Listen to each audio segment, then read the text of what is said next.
बिस्मिल्लाहिर्रहमानिर्रहीम। अस्सलाम वालेकुम। आज हम बात करेंगे लॉकआउट और स्ट्राइक के बारे में, जो लेबर लॉस का एक इंतहाई अहम टॉपिक है।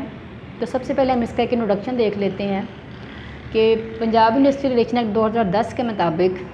अगर कोई डिस्प्यूट अराइज़ हो जाता है एम्प्लॉइज़ और एम्प्लॉयर के दरमियान, तो अपना डिस्प्यूट है वो लेके जाएँ कंसलिएटर के पास। कंसलिएटर एक पर्सन है या एक पार्टी है जो पंजाब गवर्नमेंट या फेडरल गवर्नमेंट जो है उसको हायर करती है किसी भी डिस्प्यूट के केस में इसको रिज़ॉल्व करने के लिए। और अगर दोनों पार्टीज़ कंसलिएटर के पास जाती हैं फिर भी उनका डिस्प्यूट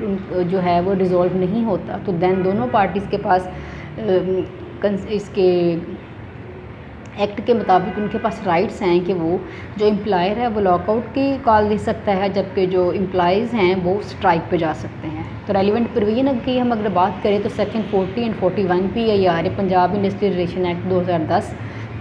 जो है ना, इसके बारे में, इसके प्रोसीजर के बारे में बड़ी डिटेल से बताता है और इसके ग्राउंड्स के बारे में कि कब कब लॉकआउट या स्ट्राइक की जा सकती है। क्रॉस रेफरेंस अगर हम देखें section 42 to 45 industrial relation act 2012, जो डेफिनेशन है लॉकआउट और स्ट्राइक की वो बड़ी क्लियरली हमारे जो एक्ट है PIR है, इसमें सेक्शन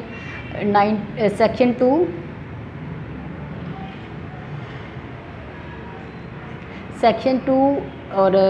जो क्लास 19 है उसके बारे में, वो लॉकआउट के बारे में बताता है, जबकि सेक्शन 2 क्लास 28 जो है वो हमें स्ट्राइक के बारे में क्लियरली बताता है।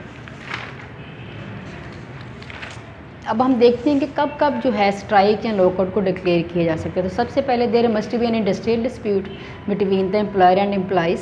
No settlement is arrived at during the course of conciliation proceedings, यानी कि दोनों के दरमियान में कंसिलिएशन प्रोसीडिंग तो होती है लेकिन कोई भी रिजल्ट नहीं आता, कोई भी सेटलमेंट नहीं हो पाती।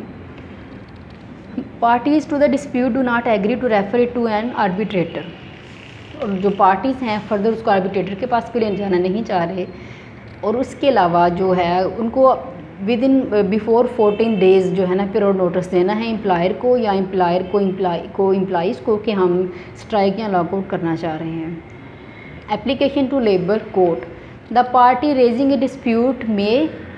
Make an application to the labour court for adjudication of the dispute. अब दोनों में से कोई भी पार्टी जो है वो जाके लेबर कोर्ट को कोई भी एप्लीकेशन जो है उसको दे सकती है कि हमारे जो प्रॉब्लम है उसको सॉल्व किया जाए। Time for making an application,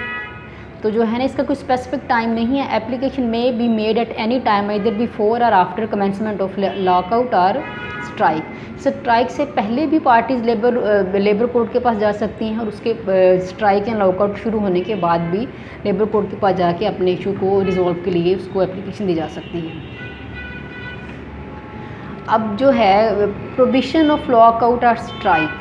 कब कब जो है और कौन किसके पास अथॉरिटी है कि वो लॉकआउट को ख़त्म करवा दे। Provision where it last for more than 30 days, अगर स्ट्राइक या लॉकआउट शुरू हो गया है और उसको 30 दिन से ज़्यादा हो गए हैं, तो उसके जो भी गवर्नमेंट है, आइदर वो फेडरल गवर्नमेंट है या फिर प्रोविंशियल गवर्नमेंट है, उनके पास अथॉरिटी है कि वो इसको ख़त्म करवा दे। अब हम देखते हैं कि फेडरल गवर्नमेंट के पास कब अथॉरिटी होती है और पंजाब गवर्नमेंट प्रोविंशियल गवर्नमेंट के पास कब अथॉरिटी होती है। अब फेडरल गवर्नमेंट जो भी इश्यूज़ कमीशन के रिलेटेड होंगे, नेशनल इंडस्ट्रियल रिलेशन कमीशन, जो भी इश्यूज़ कमीशन के रिलेटेड होंगे वो फेडरल गवर्नमेंट के पास अथॉरिटी है कि वो उसको स्ट्राइक या लॉकआउट को ख़त्म करवा दे। और कोई भी जो मैटर्स कमीशन के अलावा हैं वो जो है ना प्रोविंशियल गवर्नमेंट है, आइदर वो पंजाब गवर्नमेंट है, सिंध गवर्नमेंट है या जो भी गवर्नमेंट है, उसके पास राइट है कि वो अथॉरिटी है उसके पास कि वो इस लॉकआउट को या स्ट्राइक को ख़त्म करवा दे, जहाँ पे उसको इस चीज़ का हो कि जो पब्लिक जो है एट लार्ज उसको जो डिस्टर्बेंस हो रही है। Provision before the expiry of 30 days, अब अगर 30 दिन अभी नहीं हुए तो फिर भी जो प्रोविंशियल गवर्नमेंट या फेडरल गवर्नमेंट है उनके पास ये अथॉरिटी है कि वो लॉकआउट को या स्ट्राइक को ख़त्म करवा दे, क्योंकि किसी भी जो भी कम्युनिटी है उसका अगर प्रॉब्लम्स खड़ी हो रही हैं उस लॉकआउट से, बाकी लोगों के लिए प्रॉब्लम्स बन रही है, तो इस लॉकआउट को या स्ट्राइक को ख़त्म करवाया जा सकता है।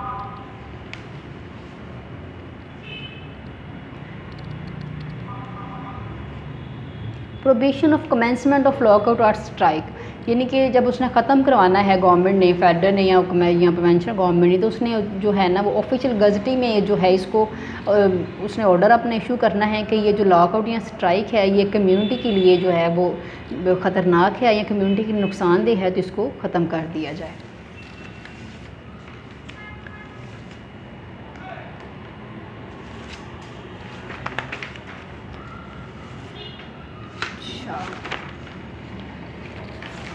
Dispute to be referred under section 40 class 5। अब जब जो गवर्नमेंट है, आइदर वो कन्वेंशन है या फेडरल गवर्नमेंट है, जब वो डिस्प्यूट वो उसको स्ट्राइक या लॉकआउट को ख़त्म करवाएगी तो उसने जो है उस डिस्प्यूट को रेफ़र करना है, या तो वो रेफ़र करेगी इसको कमीशन को या फिर रेफ़र करेगी इसको लेबर कोर्ट को, अकॉर्डिंगली कि वो इशू जो है वो कमीशन के अंडर आ रहा है या फिर प्रोविंशियल गवर्नमेंट के अंदर आ रहा है। मेकिंग ऑफ अवार्ड, जो कमीशन है या फिर जो लेबर कोर्ट है विद इन 1 मंथ जो है वो अपना अवार्ड प्रिपेयर करेगा, एज़ अर्ली एज़ पॉसिबल वो दोनों पार्टीज़ को डिलीवर करेगा। और इन केस अगर मतलब कोई ऐसा कोई कंफर्म या कोई ऐसा सूटेबल रबी अवार्ड नहीं बन पा रहा, तो इंटरम अवार्ड है वो भी लेबर कोर्ट या फिर कमीशन जो है वो इशू कर सकती है। ड्यूरेशन ऑफ अवार्ड, अब जो अवार्ड बनाया जाएगा लेबर कोर्ट से या फिर कमीशन से, तो उसकी ड्यूरेशन जो होगी 2 साल, उससे ज़्यादा या उससे कम के लिए उसकी वैलिडिटी जो है वो वैलिड नहीं होगा। विद इन 2 ईयर्स जो है वो अप्रोप्रिएट कंसिडर किया जाएगा। उसके बाद अगर कोई डिस्प्यूट दोबारा राइज होगा उस सेम इशू पे, तो उसकी नई सिरे से जो है वो प्रोसीडिंग्स होंगी। स्ट्राइक और lockout in public utility services under section 41। अगर कोई भी लॉकआउट जो है वो पब्लिक यूटिलिटी सर्विसेज के रिगार्डिंग है, या उन सिचुएशन या उन स्टोर्स या उन पब्लिक यूटिलिटी सर्विसेज हैं, अगर उनको रोक दिया गया है, उनमें लॉकआउट है या उनमें स्ट्राइक है, तो गवर्नमेंट जो है उसके पास अथॉरिटी है कि वो भले उसको शुरू होने से पहले या उसके शुरू होने के बाद जब चाहे जब ये देखे कि इसके लिए कम्युनिटी जो है या जो सोसाइटी है उसका पीस डिस्टर्ब हो रहा है, लोगों की लाइफ डिस्टर्ब हो रही है, तो उसको ख़त्म करवा सकती है। अगर हम देखें कि इसका पब्लिक यूटिलिटी सर्विसेज कौन कौन सी हैं, तो अगर आप जो है आपके पास जो आपका बेयर एक्ट है PIRA 2010 का, उसके शेड्यूल 1 में डिटेल बताया गया कि कौन कौन सी सर्विसेज हैं जो पब्लिक यूटिलिटी पब्लिक सर्विसेज में आती हैं। तो सबसे पहले जनरेशन, प्रोडक्शन, मैन्युफैक्चरिंग और supply of electricity, gas, oil और वाटर टू द पब्लिक, यानी कि पानी, बिजली, गैस या किसी चीज़ को बनाना, जैसे कोई फैक्ट्री है, जैसे कोई भी फूड प्रोसेसिंग की फैक्ट्री है, कुछ इस तरह से है, तो उसका जो लॉकआउट या उसकी जो स्ट्राइक है, हुकूमत चाहे जो भी हो, आइदर फेडरल या प्रोविंशियल, वो उसको ख़त्म करवा सकती है। कोई सैनिटेशन की एजेंसी है, हॉस्पिटल या एम्बुलेंस सर्विसेज है, या कोई भी रेलवे या एयरवे सर्विसेज हैं, या कोई ड्राई पोर्ट्स हैं, तो इन सब के अगर कोई इशू खड़ा हो जाता है तो हुकूमत जो है बजाय कुछ वेट करने के with in days, even with in 24 hours उसको ख़त्म करवा सकती है, जिसमें पब्लिक एट लार्ज कोई पीस डिस्टर्ब हो रहा है या कोई और इशू जो है लोगों के लिए खड़ा हो रहा है। तो आज का हमारा टॉपिक यही था। इंशाल्लाह फिर किसी दिन किसी नए टॉपिक के साथ मिलेंगे। तब तक के लिए अपना बहुत ख्याल रखिएगा। खुदा हाफिज़।